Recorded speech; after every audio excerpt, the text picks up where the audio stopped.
the European Union are quotas on British exports to the European Union.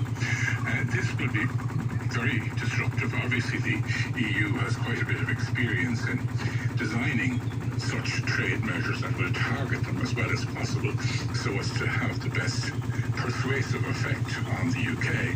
But it will be unavoidable that all EU members, but particularly the one that trades most with the United Kingdom, Ireland, will suffer and suffer considerably as a result of this.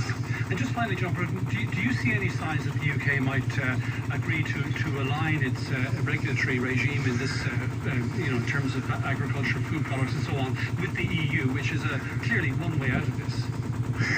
I'm amazed that they have not agreed to do that. They were offered a way out in the form of a temporary veterinary and plant agreement, which could have lasted for 4 or 5 years, when they could see if they were going to get trade agreements which would be so attractive that they might want to lower the standard of food being made available to British consumers in order to get those trade agreements. They won't probably have any substantial trade agreements for 4 or 5 years anyway. So this gave them an option that would have been almost cost-free, a temporary agreement. But they declined that, which makes me suspect that in fact the calculation is a political calculation, that they calculate that being seen to fight with the European Union or with Europe is good politics in England, and that it rallies support for the Conservative Party in England. I fear that that may be a part of the calculation that's there at the moment, and that they're basically being, I would describe it as reckless. Former Taoiseach John Bruton and former EU Ambassador to Washington, thank you for talking to us here on the News at 1. Now, tonight the first live gig in front of an audience in 15 months will take place at Ivy Gardens in Dublin.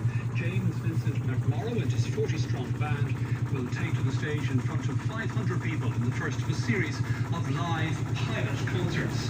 James Vincent said he expects it'll be a positive and emotional experience. Tonight's concert, which starts at 7 p.m, will be live streamed on nch.ie and on YouTube. Our reporter Cian McCormack was on site this morning as final preparations got underway. The smell of freshly cut grass. The buzz of electrical generators. The hustle and bustle of an outdoor pre-gig setup.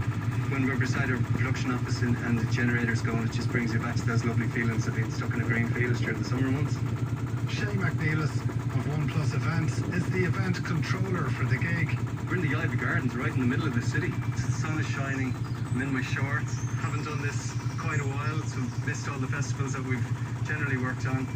He describes what the Ivy Gardens looks like today. Now, the last time I was here at the gig, there were a couple of thousand people up at that end standing around. You're not going to have that tonight. It's 500 people. I can see you have ropes up kind of designated areas, I think. Tell me how this works. Describe it to me. Yeah, so everyone has to be socially distanced. It's a one-way system when people come in here. There's 2 meters between each of the pods that we have. So the pods are broken into, there's 4 different types of pods. We have a pod of 4. A pod of 3, pod of 2, and a pod of 1. It depends on how you booked your tickets. So they would have told us in advance they're coming in a pod of 4. When they arrive, they get a wristband that tells them they're in pod of 4, and then they're brought into it.